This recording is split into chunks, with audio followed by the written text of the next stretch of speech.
Hello बच्चों, स्वागत है आपका एक और क्लास में। और आज की क्लास काफ़ी इंटरेस्टिंग होने वाली है। अभी तक क्रमचय और संचय यानी परमुटेशन और कॉम्बिनेशन से संबंधित जो भी कॉन्सेप्ट आपके ब्रेन में जो है, आपके दिमाग में जो भी अभी कॉन्सेप्ट फिट हुए हैं या आपने जो भी कॉन्सेप्ट समझे हैं अभी तक की 2 क्लासेस में, उन पे बेस्ड हम कुछ क्वेश्चंस यहाँ पे करने वाले हैं। तो आई होप आपको वो क्वेश्चंस देखने में, करने में कोई यहाँ पे बोरिंग काम नहीं लगेंगे। आपको इंटरेस्ट आएगा उन क्वेश्चंस को देखने में, उन क्वेश्चंस को समझने में, क्योंकि अभी तक आपने जो 2 क्लास ली हैं वो उन्हीं के बेस पे वो क्वेश्चन मैंने आपके लिए यहाँ पे सॉल्व करा रहा हूँ, ठीक है। और ये क्वेश्चन मैं इसलिए सॉल्व करा रहा हूँ ताकि आपके कॉन्सेप्ट और अच्छे से बिल्ड हो सके और पेपर के टाइम तक आपके वो कॉन्सेप्ट अच्छे से जो है आपके दिमाग में बने रहेंगे। तो आई होप आपने पिछले जितने भी 2 क्लासेस हुई हैं परमुटेशन एंड कॉम्बिनेशन के, क्रमचय और संचय की, आई होप आपने वो देखी होंगी। आप डायरेक्ट इस वीडियो पे नहीं कूदे होंगे, ठीक है। अगर नहीं देखे हैं तो पहले उन वीडियो को जाके देखिए, अपने कॉन्सेप्ट अच्छे से बनाइए और देन इन क्वेश्चंस को लगाने की कोशिश करिए। अगर आपसे ये हो रहे हैं इट मीन्स आपका इस चैप्टर पे पूरी तरह से पकड़ यहाँ पे हो चुकी है, ठीक है। अब कोई भी क्वेश्चन अगर आपके पेपर में आएगा तो आप उसको ईजिली उड़ा दोगे। तो चलिए बिना किसी देरी के स्टार्ट करते हैं अपने आज की इस क्लास को। और डेली की तरह वही बोलूँगा कि चैनल पे नए हैं तो चैनल को सब्सक्राइब कर लेना, वीडियो को लाइक और ज़्यादा से ज़्यादा शेयर करना। सो बिना किसी देरी के अब स्टार्ट करते हैं। मैंने जब लास्ट की क्लास छोड़ी थी उसमें मैंने आपको क्वेश्चन दिया था एक, आई होप किसी बच्चे ने तो लगभग अभी तक उसमें 30 व्यूज आ चुके हैं, अभी तक किसी ने भी उसका आंसर नहीं दिया। इट मीन्स आप उसको पूरा नहीं देख रहे हो। पूरा नहीं देख रहे हो इसका क्या मतलब है? आपकी पढ़ने की इच्छा नहीं है। देखो बच्चों, आप फर्स्ट और सेकंड, अगर आप ई ग्रुप से हो ना, तो अगर आपने फर्स्ट और सेकंड सेम अच्छे से कर लिया तो हर साल जो है अगर आप अच्छे से अपनी परसेंटेज बनाओगे ना, तो जब आप डिप्लोमा करके निकलोगे तो आपके पास एक अच्छी खासी परसेंटेज होगी। वही अगर मैं बात करूँ ए ग्रुप वालों की, तो अगर इस सेमेस्टर में अगर उन्होंने फर्स्ट सेमेस्टर पे ध्यान नहीं दिया, क्योंकि ए ग्रुप वाले सोचते हैं कि हमारा डायरेक्ट थर्ड सेम में जो है हम थर्ड सेम के पेपर देंगे, जबकि कई बच्चों को तो यही पता नहीं होता कि उनको फर्स्ट सेम के भी पेपर देने होते हैं, और यही जो फर्स्ट सेम है उनके सारे जो है परसेंटेज को गिरा देता है। इसलिए फर्स्ट सेम की पढ़ाई को थोड़ा अच्छे से करिए, फर्स्ट और सेकंड सेम की पढ़ाई को अच्छे से करिए। हालांकि बाद के सेम की पढ़ाई भी अच्छे से करनी है, बट फिलहाल आप जो है फर्स्ट और सेकंड सेम की पढ़ाई अच्छे से करिए, चाहे ए ग्रुप वाले हो या ई ग्रुप वाले हो। हालांकि ए ग्रुप वालों के लिए सेकंड ग्रुप की नहीं होती है, वो फर्स्ट यानी फर्स्ट सेम की पढ़ाई अच्छे से करें। तो मैंने एक क्वेश्चन दिया था, पहला प्रश्न क्या था, मैंने आपको एक क्वेश्चन दिया था जब वो लास्ट क्लास थी। मैंने कहा था एक क्वेश्चन है n-1, ये p की पावर, ये p में है, ठीक है। और अब आपको पता है ये तो n होता है, ये r होता है, ठीक है। फिर अनुपात, रेशियो, ठीक है, इंग्लिश में इज इक्वल टू 1:9। तो हमें फाइंड करना है n की वैल्यू हमें क्या करनी है, फाइंड करनी है। अब कैसे क्या होगा, अब यहाँ पे थोड़ा दिमाग लगाइए। ये इज इक्वल टू ये सिंपल सा अर्थ है। हम इसको इस प्रकार भी लिख सकते हैं, आपको पता होगा अनुपात को हम अपॉन में भी लिख सकते हैं। तो इसको हम सिंपल सा इस तरीके से भी लिख सकते हैं कि क्या लिख सकते हैं, T/N/P4 इज इक्वल टू 1/9, इस तरीके से भी लिख सकते हैं। अब सबसे पहले हम इसको तो हम सॉल्व नहीं कर सकते, हम इसी को सॉल्व कर सकते हैं। तो सबसे पहले हम इसको सॉल्व करेंगे, तो ऊपर का ऊपर सॉल्व कर लेंगे, नीचे का नीचे, या आप एक एक करके भी इसको सॉल्व कर सकते हैं।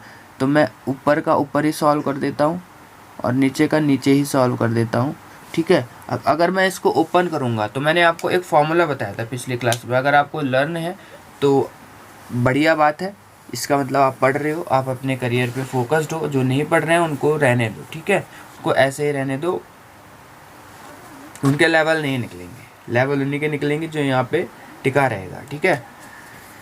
तो देखो कहाँ पे थे हम, हाँ ओके। तो मैंने आपको एक फॉर्मूला बताया था क्रमचय से संबंधित कि NPR is equal two factorial N/N-R factorial. याद होगा ना आपको ये फॉर्मूला, और मैंने आपको ये भी बताया था कि किसी भी फैक्टोरियल को किस प्रकार से खोला जाता है, n फिर उसमें से एक माइनस करके फिर एक और माइनस करके, इस प्रकार से किसी भी फैक्टोरियल को जो है वो निकाला जाता है। ठीक है, तो यहाँ पे n हमारा ये है, तो हम जब इसको खोलेंगे फॉर्मूले के उस पर, तो यहाँ पे n फैक्टोरियल आ जाएगा, यानी पूरे का फैक्टोरियल, यानी n माइनस वन का फैक्टोरियल। n माइनस वन का फैक्टोरियल क्यों? क्योंकि ये पूरा हमारा n है, ये पूरा हमारा क्या है, n है। ठीक है, इसलिए n माइनस वन का फैक्टोरियल अपॉन n कितना है, n क्या है यहाँ पे, n है यहाँ पे n माइनस वन, तो n माइनस वन फिर माइनस r कितना है 3, तो इसका पूरे का फैक्टोरियल। अब ये भी है तो इसका भी अपॉन करके, या आप सिंगल में सॉल्व करके फिर इसको अप रख सकते हो। ठीक है, बट मैं यहाँ पे ही पूरा सॉल्व कर देता हूँ। आप क्या कर सकते हो, पहले इसका निकाला सिंगल में, जो आया उसको इसकी जगह पे रख दिया, फिर इसका सिंगल निकाला, जो है इसकी जगह पे निकल रख दिया, और उसके बाद फिर इसको सॉल्व कर दिया। ठीक है, यहाँ पे हम उसके बाद देखिए इसको अगर मैं सॉल्व करूँ तो यहाँ पे n ही है, यानी n का फैक्टोरियल आएगा। नीचे में क्या आएगा, n माइनस वन, यानी n माइनस क्या r कितना है 4, तो इसका फैक्टोरियल। और पीछे क्या है, पीछे है 1/9। आई होप आपको यहाँ तक समझ में आ चुका होगा। अब इसको आगे करते हैं, मैं इसको थोड़ा यहाँ पे फॉर्मूला रब कर देता हूँ। ठीक है, इसी को यहाँ पे आगे कर लेते हैं। देखो इसको आप यहाँ से कैसे करना है, कैसे खोलते हैं इसको, n माइनस वन, इसको एज इट इज़ ऐसे ही रखते हैं, n माइनस वन का फैक्टोरियल फिलहाल, और नीचे इसको सॉल्व कर देते हैं। n minus one minus three जुड़ जाते हैं, माइनस आपको पता है, ये बेसिक मैथ है। अब इतना डीप में मैं आपको नहीं बताऊंगा, क्योंकि आप ऐसे स्टूडेंट हो जिन्होंने या तो क्लास 10th कर ली है या जिन्होंने क्लास 12th कर ली है, तो माइनस प्लस का खेल तो आपको आता ही होगा मैथ में। ये नहीं आता है तो फिर इट मीन्स आपने ज़िंदगी में कभी मैथ पढ़ी ही नहीं है। तो 1 और ये आ जाएगा हमारे कितना, -4 फैक्टोरियल, और नीचे कितना है, नीचे है n फैक्टोरियल और n factorial, n minus 4 factorial is equal to कितना, 1/9। आई होप आपको ये समझ में आया होगा। अब आप इससे इसको काट सकते हो, n माइनस 4 फैक्टोरियल से n माइनस 4 फैक्टोरियल आपका कट चुका है।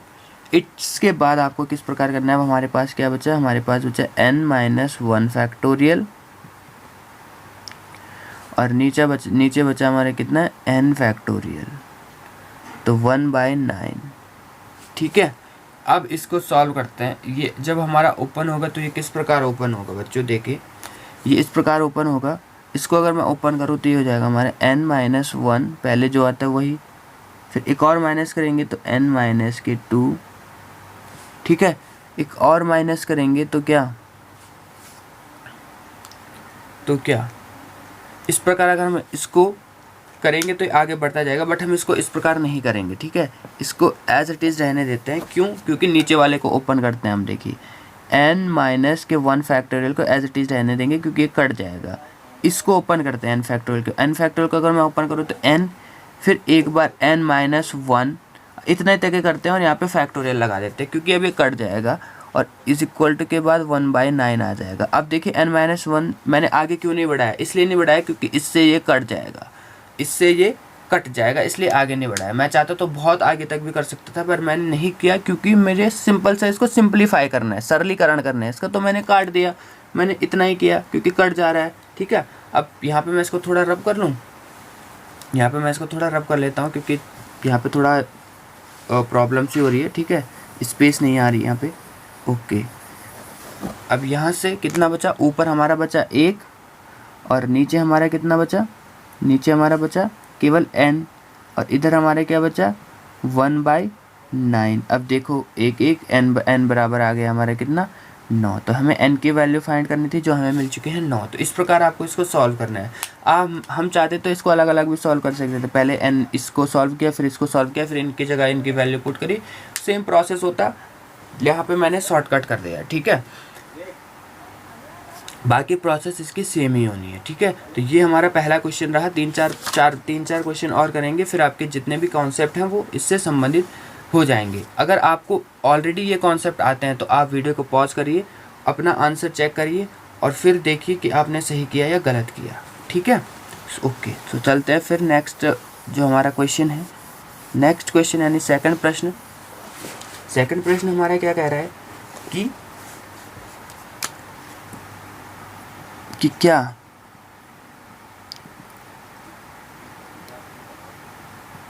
सेकंड क्वेश्चन हमारा कह रहा है कि हमारे पास 6 अंक हैं, 1 2 3 4 5 और 6। हमारे पास कितने अंक हैं? हमारे पास 6 अंक हैं। से कितनी 3 अंकीय सम संख्याएं, इससे इन अंकों से हम कितनी 3 अंकीय सम संख्याएं बना सकते हैं? कितने 3 अंकीय सम संख्याएं बना सकते हैं?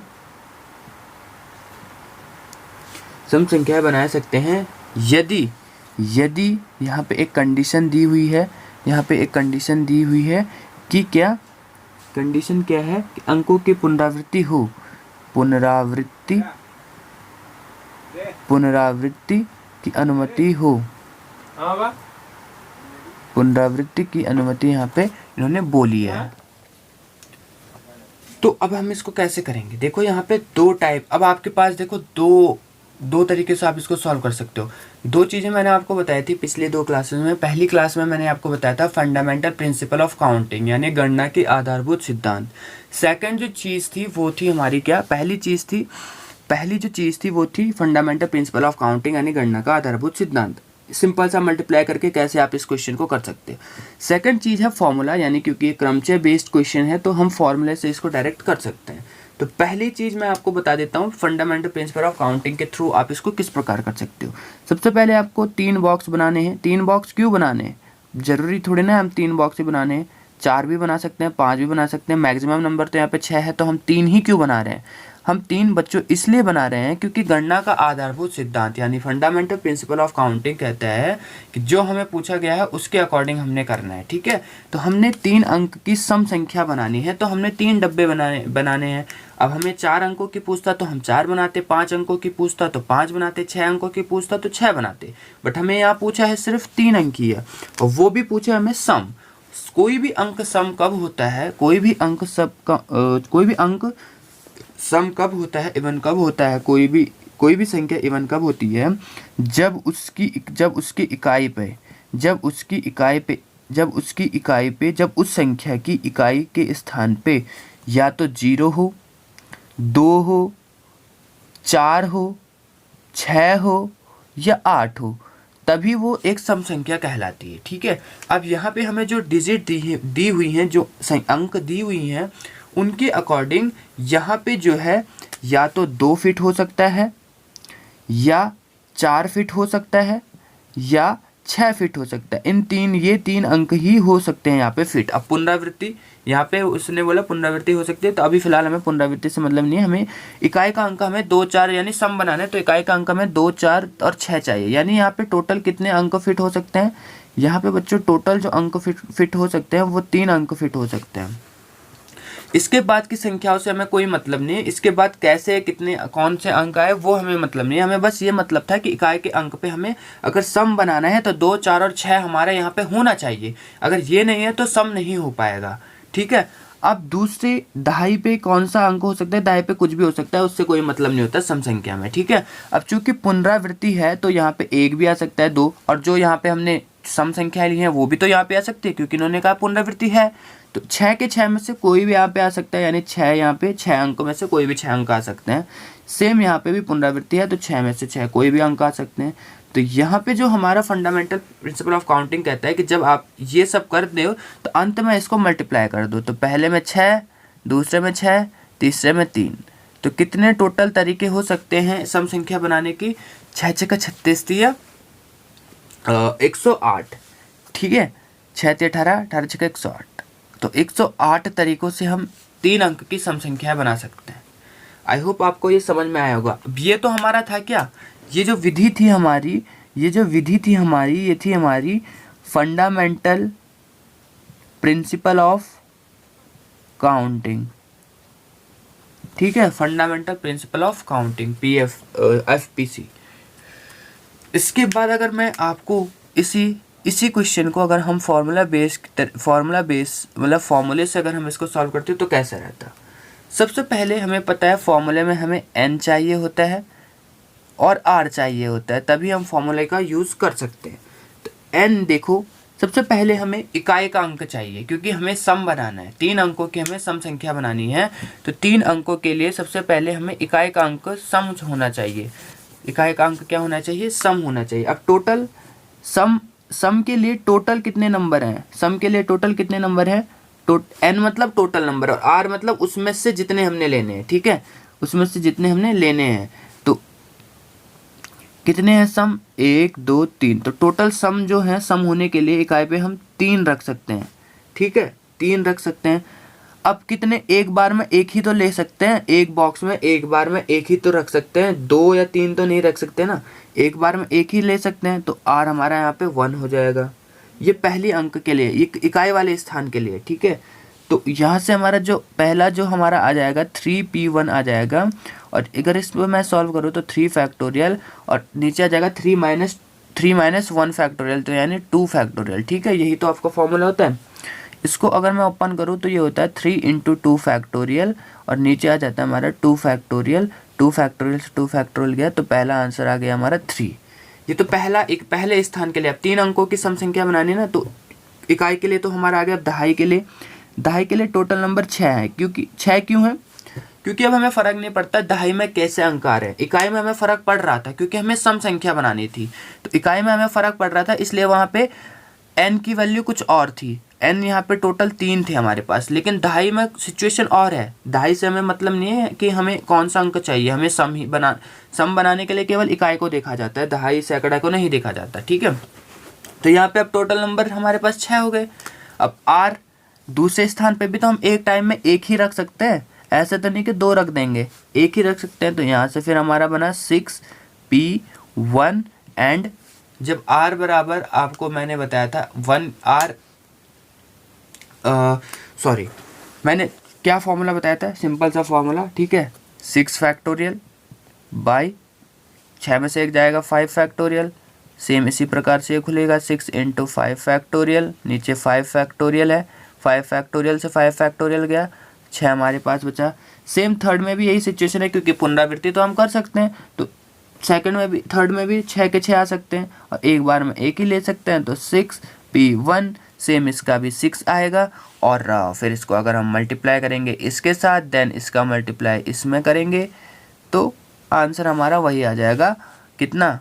108 हमारा जो है आंसर आ जाएगा। इस प्रकार फॉर्मूले से भी हम इसको सॉल्व कर सकते हैं और फंडामेंटल प्रिंसिपल ऑफ काउंटिंग की हेल्प से इसको सॉल्व किया जा सकता है।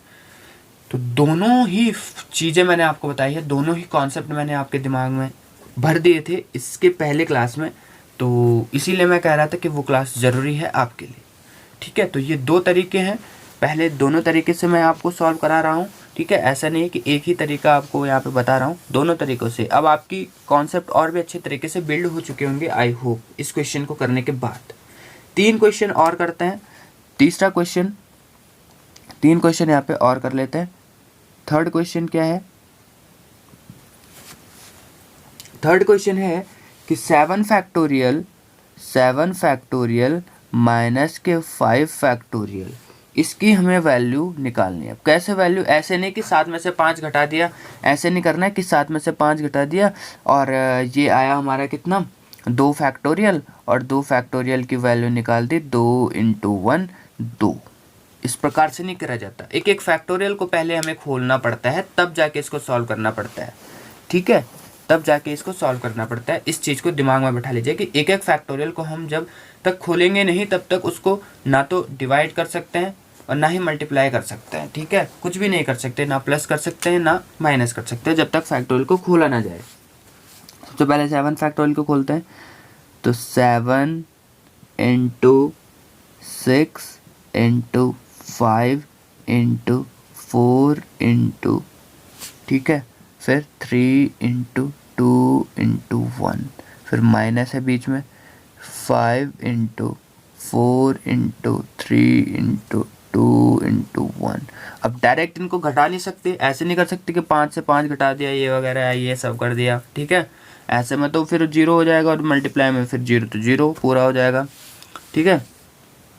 अब इनको हम केवल कि हमारे पास यही ऑप्शन बचता है कि हम इनको मल्टीप्लाई करें, ठीक है। इसके अलावा और कोई ऑप्शन नहीं है हमारे पास। तो इसको मल्टीप्लाई अगर हम करेंगे तो हमारे पास आएगा 5040।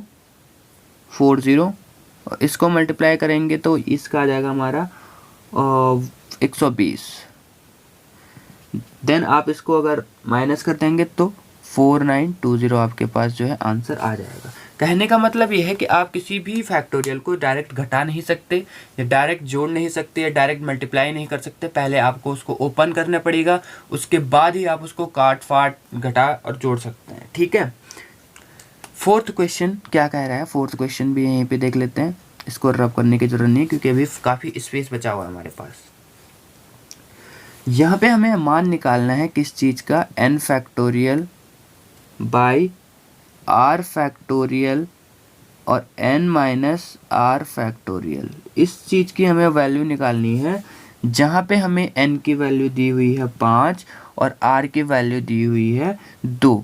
और प्रीवियस ईयर क्वेश्चन भी हम सॉल्व करेंगे अंत में या फिर अलग से, इसके लिए मैं आपके लिए प्लेलिस्ट बनाऊंगा। प्रीवियस ईयर जितने भी इस टॉपिक से संबंधित क्वेश्चन आए हैं सब क्वेश्चन हम लगाएंगे, ठीक है। फिलहाल आप इन चीज़ों को यहाँ पे करिए। ये क्वेश्चन भी आपसे 1 या 2 नंबर में पूछा जा सकता है। तो n की वैल्यू यहाँ पे 5 है तो यहाँ पे पुट कर लो इनकी वैल्यू की जगह पे 5 फैक्टोरियल, r 2 है तो 2 का फैक्टोरियल, फिर n 5 और r कितना है 2 तो इस पूरे का फैक्टोरियल। अब इसको अगर मैं करना चाहूँ तो कैसे, 5 फैक्टोरियल, नीचे आ जाएगा हमारा 2 फैक्टोरियल और 5 में से 2 गए तो 3 फैक्टोरियल। अब इसको ओपन करना चाहूँ तो 5 इंटू 4 इंटू 3 फैक्टोरियल और नीचे हमारा 2 फैक्टोरियल और 3 फैक्टोरियल। अब हम 3 फैक्टोरियल से 3 फैक्टोरियल, अब देखो मैंने जब तक इसको खोला नहीं तब तक ऐसे काट थोड़े ना दिया, ठीक है। तो ऐसे काटना फाटना तभी है जब हम इसको प्रॉपरली ओपन कर दें। ऐसे तो मैं यहाँ पे 3 दूनी 6 कर सकता था पर मैंने नहीं किया क्योंकि एक प्रॉपर तरीका होता है किसी भी सवाल को करने का, ठीक है। तो 5 चौक 20 हो जाएगा यहाँ से और नीचे 2 फैक्टोरियल का भी अभी हम खोलेंगे, ऐसे नहीं कि ऐसे कर दिया, ठीक है। तो 20/2 हो गया ये और यहाँ से जो हमारा आंसर आ गया कितना 10, यहाँ से हमारा आंसर यहाँ पे आ गया, ठीक है। अब नेक्स्ट क्वेश्चन यहाँ पे करते हैं, लास्ट क्वेश्चन ये आज का रहेगा, ठीक है। और ये जितने भी मैंने पिछले क्लास में आपको कॉन्सेप्ट बताए थे उन्हीं सभी पे बेस्ड जो है मैं एक क्वेश्चन रखे हैं, ठीक है। तो 5वां प्रश्न, अंतिम प्रश्न आपकी स्क्रीन पे। 5वां प्रश्न क्या कह रहा है बच्चों,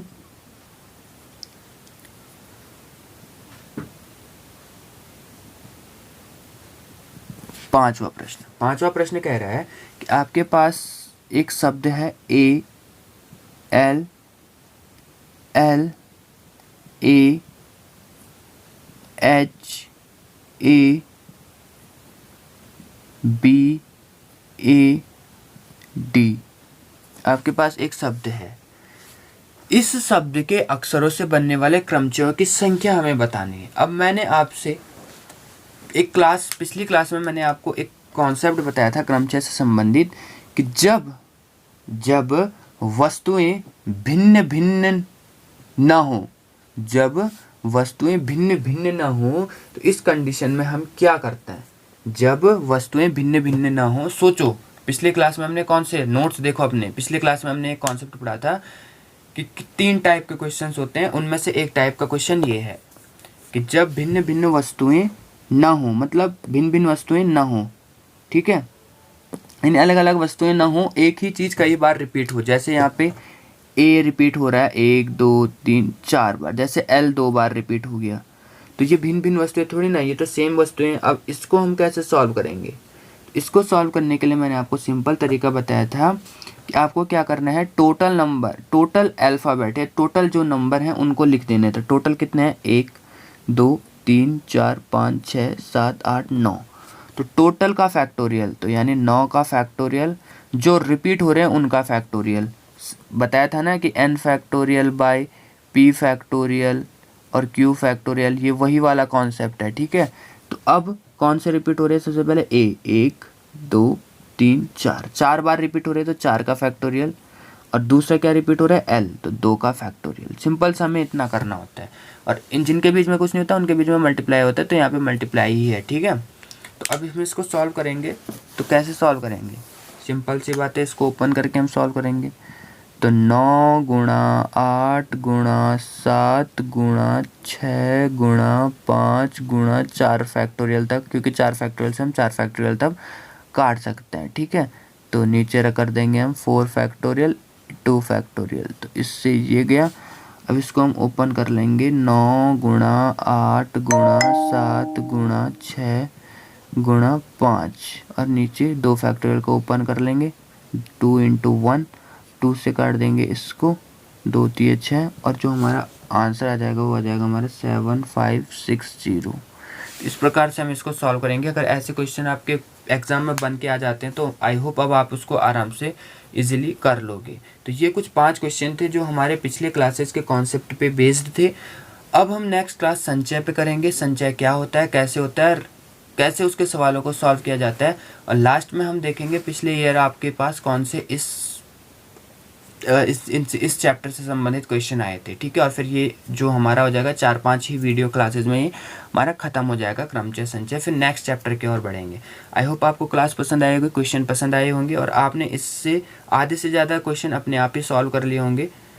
तो मिलते हैं नेक्स्ट क्लास में, तब तक के लिए बने रहे हमारे चैनल यूकेटी पाठशाला में।